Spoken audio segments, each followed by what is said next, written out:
Hello, this is Mike with TradeWinds RV Center, here to congratulate you on your Keystone Bullet ultralight 250 BHS travel trailer. I'm here to walk you around it, show you how to use a few things, get the best out of your camping experience. Let's start by talking about arriving at the campsite. A few things taken into consideration when parking. On your campsite, you're going to want to leave plenty of room for that awning to come in and out. On or off campsite, of course, leave room for your slide.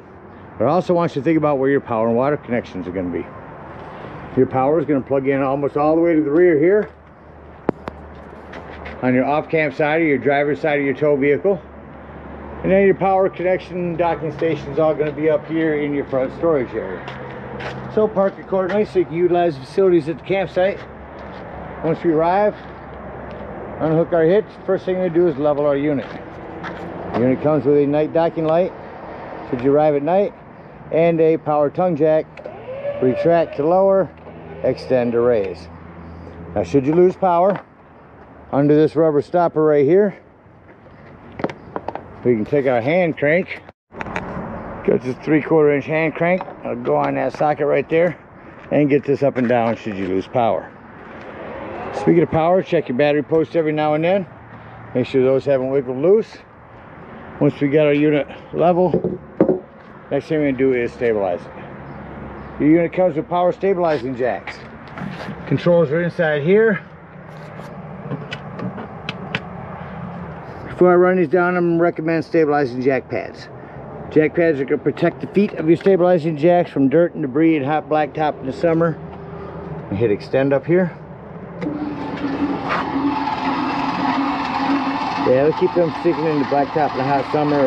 Better distribute the weight. Good investment. Pick up a 4-pack with your 10% off coupon. Run these down just until they're taut and it feels like it's going to start lifting the unit, and then stop. Remember, our unit's already level. We just want to stabilize it. Repeat the process, doing the same thing on the other end.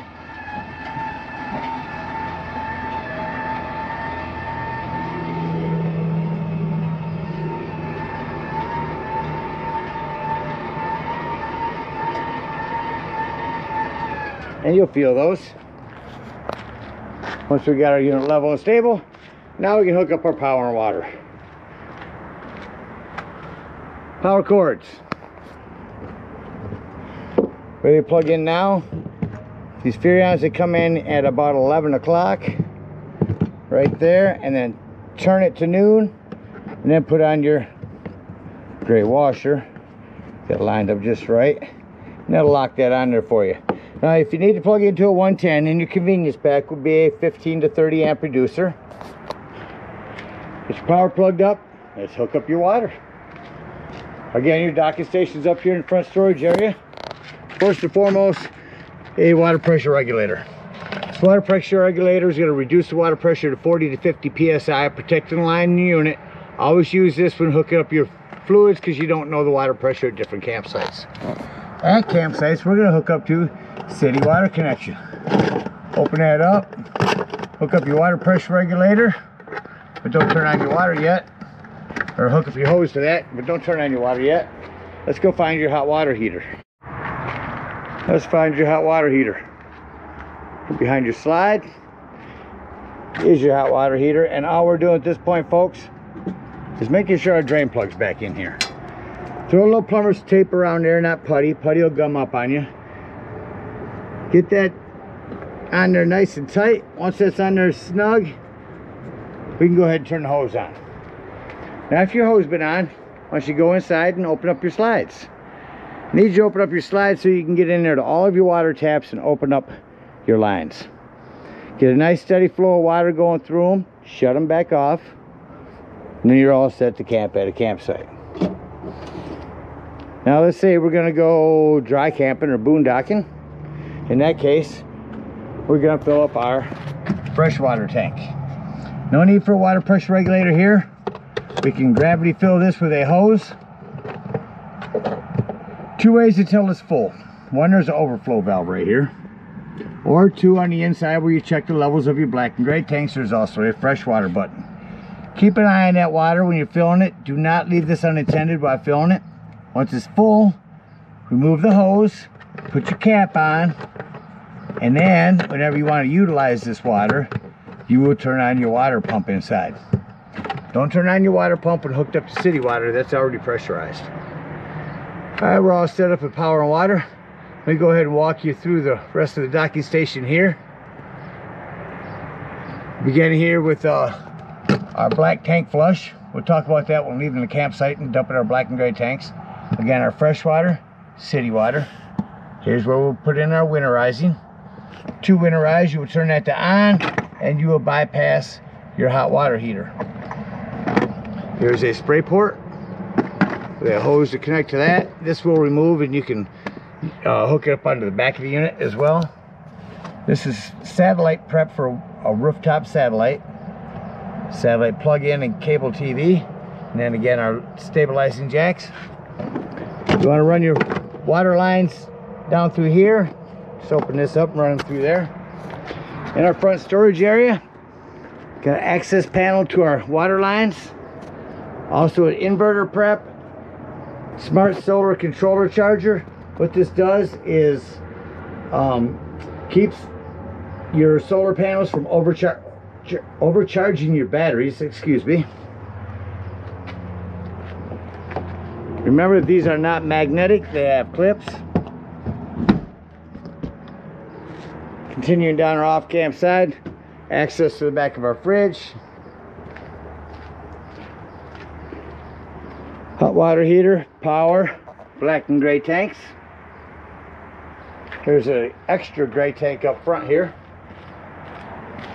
Right there. Your low point drain for our fresh water is here.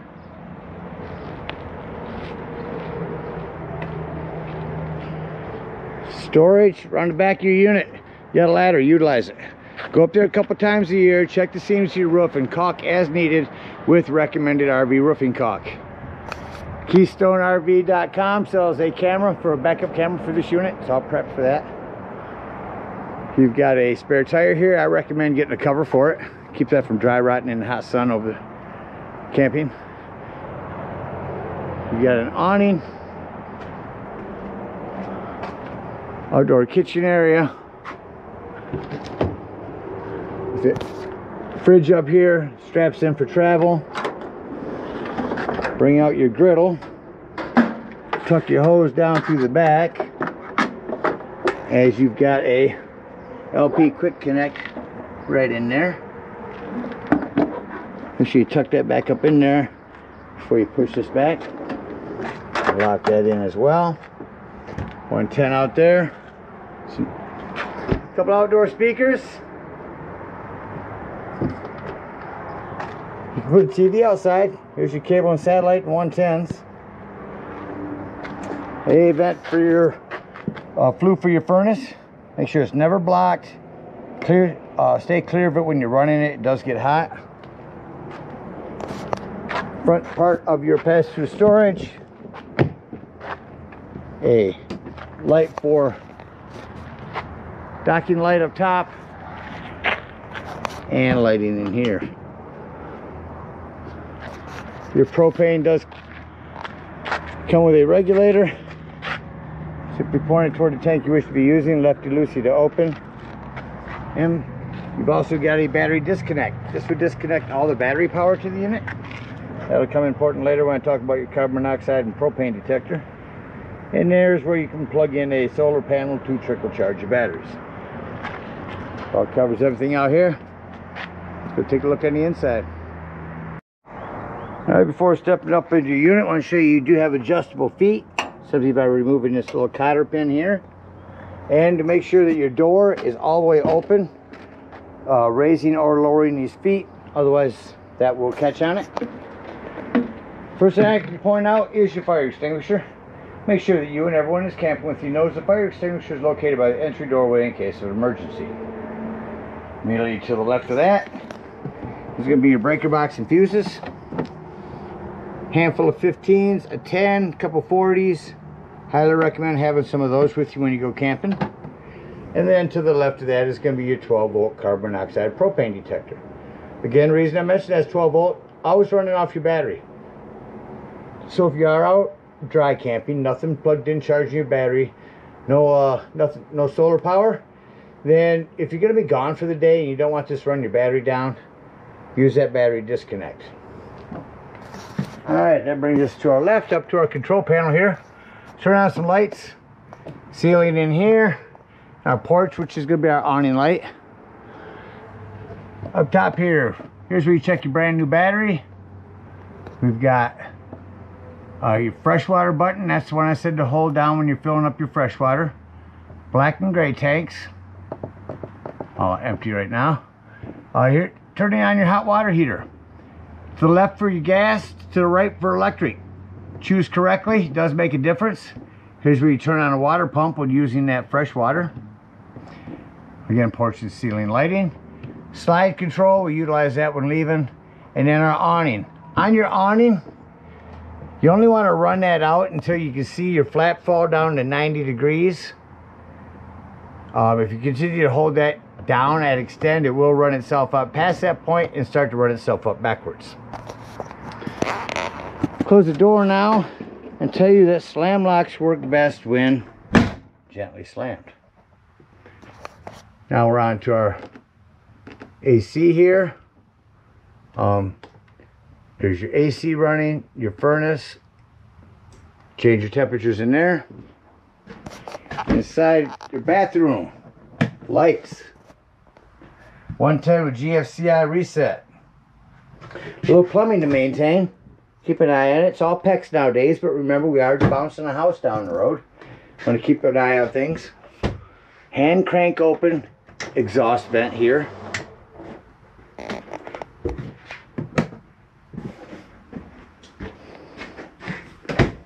To bunk areas, individual lighting. Smoke alarm here.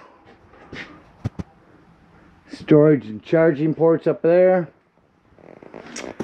Your table here. Turn on some lighting. Your table here will wiggle out and lift up out of these bars. Set your table down on these lips here. Put a couple of flat cushions on it. They'll give you a whole nother sleeping quarters. Charging ports in the back corners. Your Dometic fridge. Turn that on up here. We push this in for auto. Auto means when you're plugged in, you're running off electricity. As soon as you unplug, you're on gas. Lift that up to be on gas. If that light comes on, check your gas. It's getting low. Circling around, coming back into our bedroom. Emergency escape window. Push this out. Snatch your screen out of here. That's the way out. You do have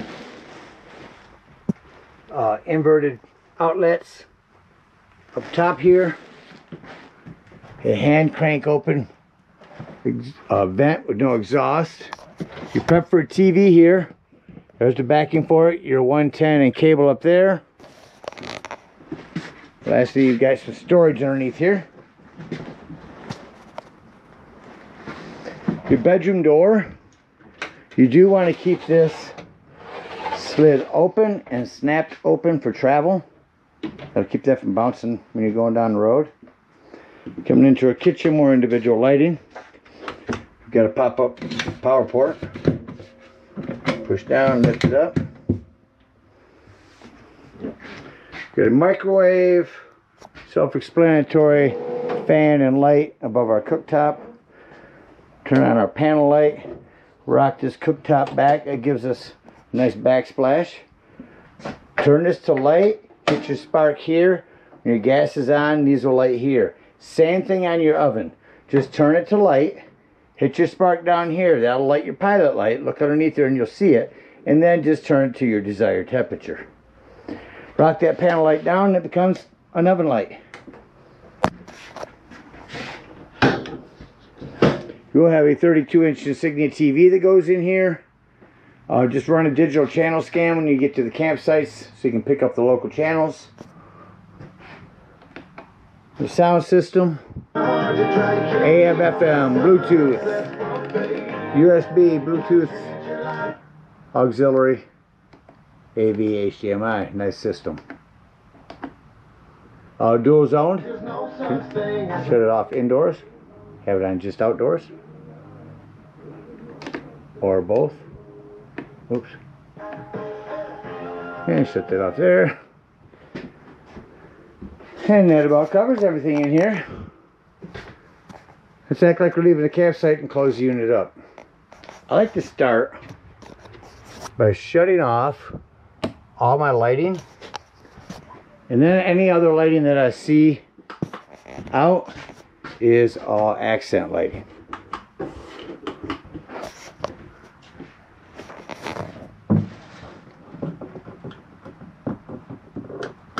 So see, all my lights are off. I'm going to say doors and drawers. Close all doors and drawers. Make sure nothing's going to impede your slide from coming in.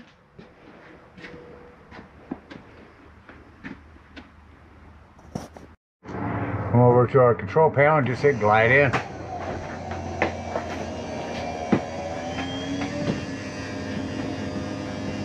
Gonna run that in for you. I will mention, when you run this slide out, you might want to lift your curtain up, throw it up on the top bunk so that it doesn't catch on its way out.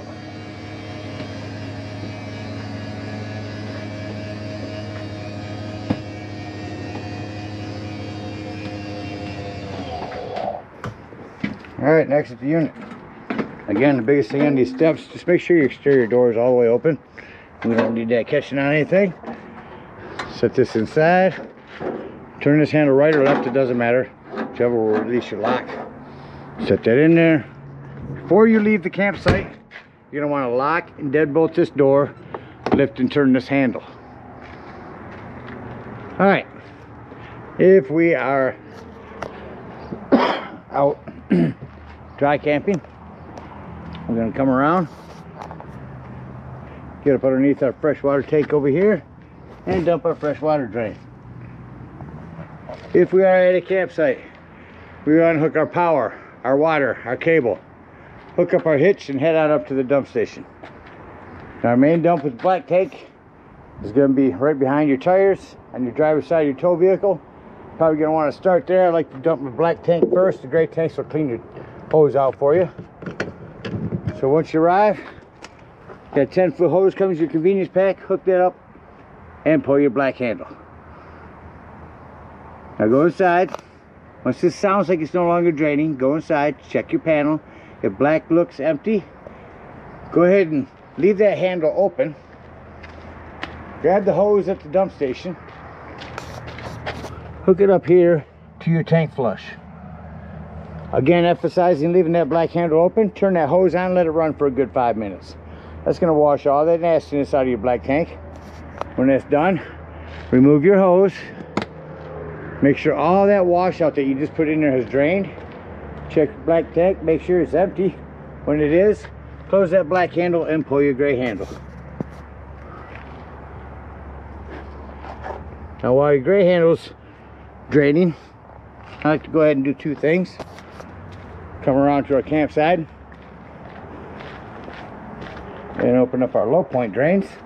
It's going to be right up here, just down below your furnace flue.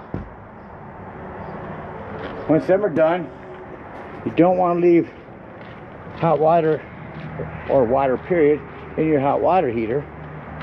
Go on over here, get that stagnant water out of there. First, lift up on this pressure release valve. It's going to dump hot water out of there, so be careful. When that's done, close that back down. Pull this drain plug down here for your residual water. Close your gray handle. Grab your sewage hose, conveniently and sanitarily store it here in your bumper. Again, thank you guys so much for your purchase. Hope you enjoy this bullet for many years to come. Happy camping.